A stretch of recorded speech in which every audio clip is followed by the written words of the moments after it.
Welcome to 9+ news war room with Ravi. ఉపాధ్యాయ ఉద్యోగం కోసం ఏళ్ల తరబడి కష్టపడ్డబట్టి అభ్యర్థులకు డిఎస్సి అనేది నిజంగా ఒక ఆశాకిరణం లాంటిది. కానీ అదే డిఎస్సి ప్రక్రియ ఇప్పుడు అవకతవకలు, అక్రమాలు, పారదర్శకత పైన అనుమానాలతో వివాదాస్పదంగా మారిందా? మెరిట్తో ఉద్యోగం రావాల్సిన చోట మతలబులు జరిగాయా?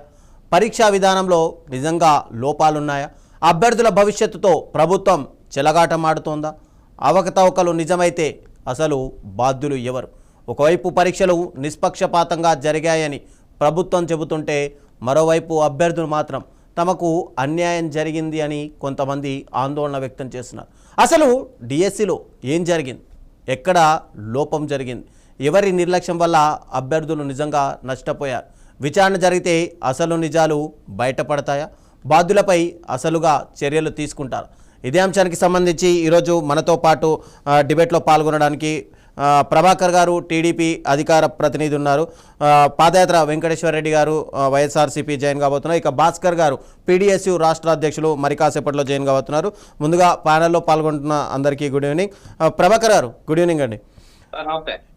అసలు డిఎస్సిలో పారదర్శకంగా మేము జరిగింది, పారదర్శకంగానే అభ్యర్థుల ఎంపిక ఉంది, వాళ్ళు ఆల్రెడీ జాయిన్ అయిపోయారు అని చెప్పి మీ పార్టీ చెప్తుంది. కానీ అసలు పూర్తిగా మెరిట్ లిస్టులు ప్రకటించకుండా, మెరిట్ లిస్టులో చూడకుండా, హారిజంటల్ విధానం కానీ వర్టికల్ విధానం ఏ విధానాలు కూడా పట్టించుకోకుండా పూర్తిగా తమకు కావాల్సిన వాళ్ళకే వాళ్ళు డిఎస్సికి సంబంధించి పోస్టింగ్లు ఇచ్చారు అని చెప్పి వైఎస్ఆర్సీపీ ఆరోపిస్తుంది. ఎలా చూడమంటారు సార్? ఇది వాళ్ళకి ఏమి పని లేక ఏదో పని లేని మంగళుడు ఏదో గొరికాడని వాళ్ళు చేస్తున్న అభియోగాలు తప్ప నారా లోకేష్ బాబు గారు డిఎస్సి 16,700 మందికి చాలా క్రిస్టల్ క్లియర్ గా, పారదర్శకంగా, ఎన్నడూ లేని విధంగా గవర్నమెంట్ వచ్చిన వెంటనే నారా చంద్రబాబు నాయుడు గారు మొట్టమొదటి సంతకం నిరుద్యోగ యువతకి డిఎస్సి ప్రకటించినందుకు ముందు వారు కుళ్ళిపోయారు సార్.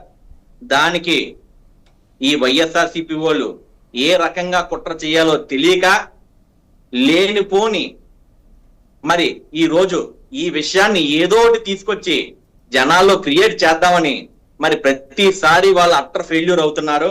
నారా లోకేష్ బాబు గారు ఇంత పారదర్శకంగా డిఎస్సి చేయటం ఇది బ్రహ్మాండమైన బ్రహ్మరథం పట్టారు యువతంతా. ఈ రోజు మాది 20 లక్షల ఉద్యోగాల టార్గెట్, 20 లక్షల ఉద్యోగాలకి యువత కల్పించడానికి మేము అన్ని రకాలుగా ముందుకు తీసుకెళ్తున్న నారా లోకేష్ బాబు గారిని చూసి తట్టుకోలేక ఏదో రకంగా ఒక అవినీతి క్రియేట్ చేయాలని చెప్పి ఈ విధంగా డిఎస్సి మీద బురద జల్లడం అన్నది ఈ రోజు నారా లోకేష్ బాబు గారినే కాదు, యావత్ ఆంధ్ర రాష్ట్ర యువతను కూడా అవమాన పాలు చేస్తున్నటువంటి జగన్మోహన్ రెడ్డి అనుకోని ఖచ్చితంగా ప్రజలే బుద్ధి చెప్తారు.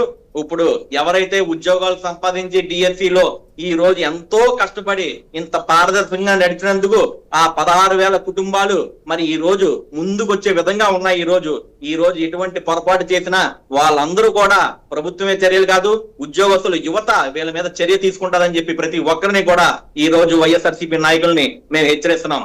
ఎందుకంటే నారా లోకేష్ బాబు గారు యువతకి ఉపాధి కల్పిస్తాం, గవర్నమెంట్ వచ్చిన వెంటనే అన్ని రకాలుగా ముందుండి తీసుకెళ్తామని నినాదం తీసుకొచ్చారు. నారా చంద్రబాబు నాయుడు గారు అన్నమాట ప్రకారం డిఎస్సికి ఫస్ట్ సంతకం పెట్టి యువతకు పెద్దపేట వేశారు. వీళ్ళు 5 సంవత్సరాల్లో జాబ్ క్యాలెండర్ ఎగ్గొట్టిన చరిత్ర వైఎస్ జగన్మోహన్ రెడ్డిది. ఒక్క డిఎస్సి కూడా మరి కాంగ్రెస్ లో గాని వైఎస్ఆర్సీపీలో గాని ఒక్క డిఎస్సి ఎగ్జామ్ పెట్టి ఒక్క యువతకు కూడా ఉపాధ్యాయ ఉద్యోగం ఇచ్చిన దాంట్లో వైఎస్ఆర్సీపీ లేదు. కాంగ్రెస్ పార్టీ వాళ్ళు ఎవరు ఏ పార్టీ వారు లేరు. ఒక్క యువతకి ఉపాధి కల్పించే విషయంలోని, గవర్నమెంట్ ఉద్యోగాలు ఇచ్చే విషయంలోని నారా చంద్రబాబు నాయుడు గారు ఇవాళ వరకు ప్రతి డిఎస్సి కండక్ట్ చేసిన ఘనత నారా చంద్రబాబు నాయుడు గారిది. ఆ ఆధిపత్యాన్ని పూడ్చుకుని ఈ రోజు నారా లోకేష్ బాబు గారు కూడా అదే మరి తరహాలో నడుస్తూ ఈ రోజు అద్భుతంగా తీర్చిదిద్ది, అదే కాకుండా మరి ఈ రోజు అక్టోబర్ లో కూడా కొత్త డిఎస్సిని తీసుకొచ్చి మరిన్న ప్రణాళికలు తీసుకొచ్చి మరికొంతమంది యువకుల్ని తయారు చేసి వారందరూ కూడా మంచి ప్రావీణ్యం ఉన్న వాళ్ళందరికీ కూడా ఖచ్చితంగా ఈ రోజు ఉద్యోగాలు వచ్చే దిశగా ముందుకు తీసుకెళ్తున్నందుకు వీళ్ళందరూ చూసి తట్టుకోలేక రాష్ట్రం అంతా అద్భుతంగా తయారవుతుంది.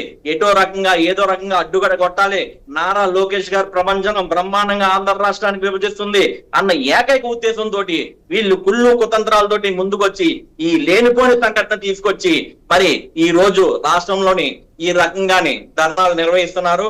దీనికి మేమేమీ చెయ్యక్కలేదు సార్. యువతే ఈ రోజు ముందుంటాది. ఎవరైతే ఉద్యోగాలు సంపాదించుకుని ఈ రోజు స్కూల్స్ వెళ్ళి అందరూ మరి నవభారత పౌరుల్ని తయారు చేస్తున్నారో వారే ముందుంటారు, వారే వీళ్ళకి బుద్ధి చెప్పే విధంగా చేస్తారు అని చెప్పి ప్రతి ఒక్కరికి ఈ రోజు వైఎస్ఆర్సీపీ నాయకులకు గాని అక్కడ దొంగ గోండాలకు గాని మేము హెచ్చరిక నేను ఈ రోజు ఇస్తున్నానని చెప్పి మీకు తెలియజేస్తున్నాను రవిచంద్ర గారు. ఎస్, అంటే మీరు ఎక్కడ అవకతవకలు జరగలేదు అని చెప్తున్నారు, కానీ ఇక్కడ చూస్తుంటే కనుక వైఎస్ఆర్సీపీ ఆధ్వర్యంలో ఏవైతే శాంతియుత రిలే నిరాహార దీక్షలు చేస్తున్నారో వాళ్లకు ప్రజలు కూడా అటు నిరుద్యోగులు అటు పూర్తిగా డిఎస్సీలో అవకతవకలు జరిగాయని చెప్పినటువంటి అభ్యర్థులు కూడా భారీగా చేరుకుంటున్నారు కదా సార్. ఎటువంటి అవకతవకలు లేవు. ఎందుకంటే లాస్ట్ టైం వీళ్ళు మెగా డిఎస్సీకి ఎలాంటి ఆధారం లేకుండా కోర్టుకెళ్లి న్యాయస్థానం చేతిలో మొట్టికాయించుకున్న ఘనత వైఎస్ఆర్ సిపిది. వాళ్ళే చివరికి తిరిగి క్షమాపణ చెప్పి న్యాయమూర్తికి క్షమాపణ చెప్పి వాళ్ళ కేసులు విరమించుకున్న మరి తజ్జం మీరు లాస్ట్ ఈ డిఎస్సి దాంట్లోనే 2025 దాంట్లోనే చూసుంటారు. ఎక్కడా లేని విధంగా 280 కేసులు మరి ఈ రోజు డిఎస్సికి అడ్డుగా మరి పడి 280 కేసులు కట్టించిన ఘనత వైఎస్ఆర్ సిపిది. ఈ కేసులన్నీ కూడా పక్కన పెట్టించి యువతకి ఎటువంటి హాని జరగకూడదని చెప్పి డిఎస్సి ఎగ్జామ్ ని ఎంతో పారదర్శకంగా తీసుకెళ్ళినటువంటి నారా లోకేష్ బాబు గారిని మెచ్చుకోవాల్సిన అవసరం ఈ ప్రతి ఒక్కరికి ఉందని చెప్పి ఈ రోజు నేను చేస్తాను సార్. ఎస్, మనతో పాటు పాదయాత్ర వెంకటేశ్వర రెడ్డి గారు. నిరుద్యోగులకు ఎలాగైతే సార్ ఉద్యోగం రాకుండా వారి నోటిఫికేషన్ వచ్చినప్పటి నుంచి మరి ఇవాళ వరకు కూడా కనీసం 240 కేసులు పెట్టించారు సార్. వీళ్ళు ఎలాంటి వాళ్ళు ఒక్కసారి ఆంధ్ర రాష్ట్ర యువత, ఆంధ్ర రాష్ట్ర ప్రజలు, మన రాష్ట్రం, మన తెలుగు రాష్ట్రాలు రెండు కూడా ఈ వైఎస్ఆర్ సిపి అంటే ఏంటో, గోండా పార్టీ అంటే ఏంటో, ఈ గొడ్డల పార్టీ అంటే ఏంటో ఖచ్చితంగా తెలుస్తుంది సార్ అందరికి. ఎందుకంటే వాళ్ళ హయాంలో చెయ్యరు, వాళ్ళ హయాంలో ఏది చెయ్యలేదు. ఆ హయాంలో చేస్తే, కూటమి హయాంలో ఇటువంటి బ్రహ్మాండమైన కార్యక్రమాలు చేస్తే ఈ వాటి వరకు కూడా వాళ్ళు అప్రిషియేట్ చేయవలసింది పోయి తిరిగి కూడా యువత భవిష్యత్తుని మరి అడ్డుకుంటున్నటువంటి వైఎస్ఆర్సీపీ నాయకులకి బుద్ధి వచ్చే విధంగా మరి యువతే చేస్తారు. ఈ రోజు ఏ నాయకత్వాలు ఎవరు చేయగలరు సార్. మంచి చేసినప్పుడు మంచి పొందినటువంటి ప్రతి ఒక్కరు కూడా దీనికి పోరాట యోధంగా ముందుకు వెళ్తారని చెప్పి నేను రవిచంద్ర గారు చాలా ప్రత్యక్షంగా తెలియజేస్తున్నాను సార్. ఈ రోజు కాకినాడ రూరల్ నియోజకవర్గం 100 మంది ప్రభాకర్ మళ్ళీ మీ దగ్గరకు వస్తాను. మనతో పాటు పాదయాత్ర వెంకటేశ్వర రెడ్డి గారు, వైఎస్ఆర్సీపీ అధ్యక్షులు, ఆయన కూడా వైఎస్ఆర్సీపీ అధికార ప్రతినిధి జాయిన్ అయ్యారు. ఎస్, పాదయాత్ర వెంకటేశ్వర గారు, గుడ్ ఈవినింగ్ అండి. నమస్తే అండి.